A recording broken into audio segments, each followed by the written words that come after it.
Hey guys, welcome back to my channel. It's Tanner. This will be video number 2 in this relationship/singleness series that I'm doing on this channel. Obviously I know what good traits are and what bad traits are, so I'm not a professional.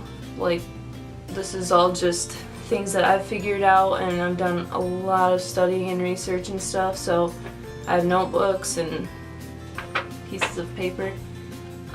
So yeah, I just thought I would share like my view.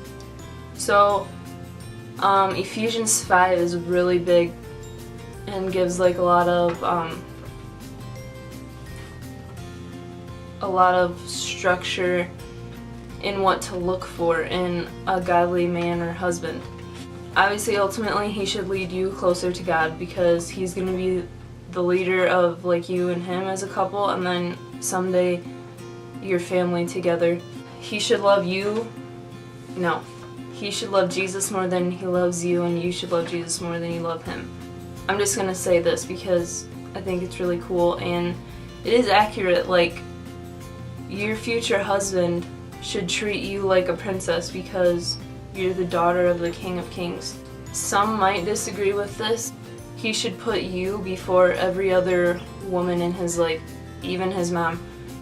Not to say like he shouldn't respect his mom and things she says and whatever, but you should be his number one person, period. Like, even above.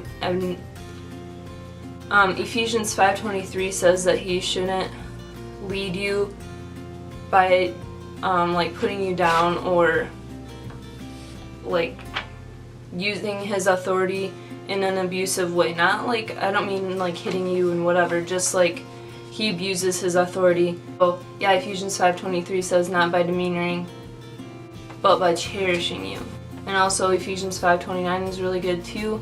So I would just read Ephesians 5. Like, that's a very, very good structure to look at. Yeah, like I said, he should cherish you, he should honor you, he should protect you, and that's a very guy thing. Guys want to protect, but then for him to be able to protect his wife, like, he likes that. He should lead your family in prayer. Not saying that you shouldn't do anything. You should be contributing also, but and giving your input, and he should be willing to accept, like, okay, I want to hear what you have to say on this topic or decision. So he shouldn't be just closed off like, no, I'm the man of the house, what I say goes. He should want to listen to you because you guys are a team. So like I said a little bit earlier, he shouldn't lead you and like he shouldn't abuse his power over you or authority over you. He should lead you gently and like encourage you lovingly, and he should comfort you. Like, he should be your safe place for your emotions, your mentality, your physical appearance, everything. Like, he should be your safe place. So I did watch I watched a ton of videos, so, and I can't take credit for this because a lot of it, like, obviously is from the Bible and whatever. I just thought this quote was really cool. So it said, the Ephesians 5 man initiates. He's gentle and he doesn't have to raise his voice because the thunder doesn't bring the flowers, the rain does. So he shouldn't have to, well, yeah, he shouldn't be screaming at you, yelling at you, none of that. He should be leading you and asking you gently and like understanding. And yeah, quick going back to he should be your safe place. Like, you should be able to tell him your dreams and your hopes and prayers and your emotions and things you're thinking, whatever, and he should, like, you should feel very comfortable going to him and talking to him about anything and everything, because if you are engaged or are already married, that's why God has you two together. Like, you two are one now. So you should be able to talk to him about anything.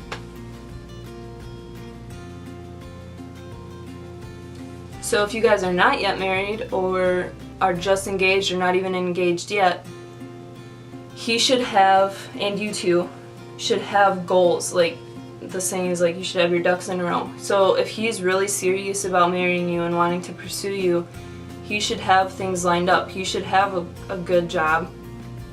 Should.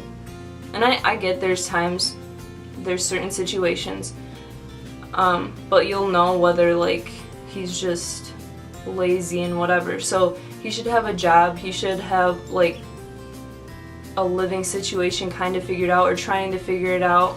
He's a provider now.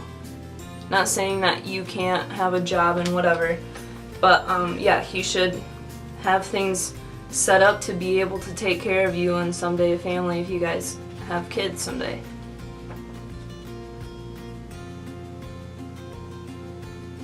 So like when you tell him your dreams and things that you want to accomplish, he should be super supportive of you, if obviously in the right context. Like, he shouldn't be supporting you if you're out doing crazy stuff. But if you have like serious dreams that you want to do, like, oh, I want to be a psychologist, he should be so supportive of you and like encouraging you to follow your dreams, especially if they're your God-given dreams. But I feel like things that you qualify as dreams are God sent, because he put those desires in your heart. You wouldn't just fall in love with something so much and God not have like put that on your heart. So obviously he's going to use you in that dream to like advance his kingdom. And your husband or fiance or boyfriend should help you along in that and encourage you in that, just like you should do the same for him, because the Bible says that us as wives will be their helpmeet. So we should be supporting them the same way. So I know there's a lot of hurt in the world when it comes to relationships. I feel like our generation is like the worst, but also really good at it, like at relationships. Like, I feel like a lot of us are waking up and realizing like the world's point of view right now, the world's point of view on relationships and marriage and whatever is so tainted and toxic. So I know there's like a lot of us that have gone through past hurts. So your boyfriend, fiance, husband should be able to help you heal. Not saying that you're not over that past relationship, but like the hurt, he should be able to help you heal by doing the exact opposite of the person that hurt you.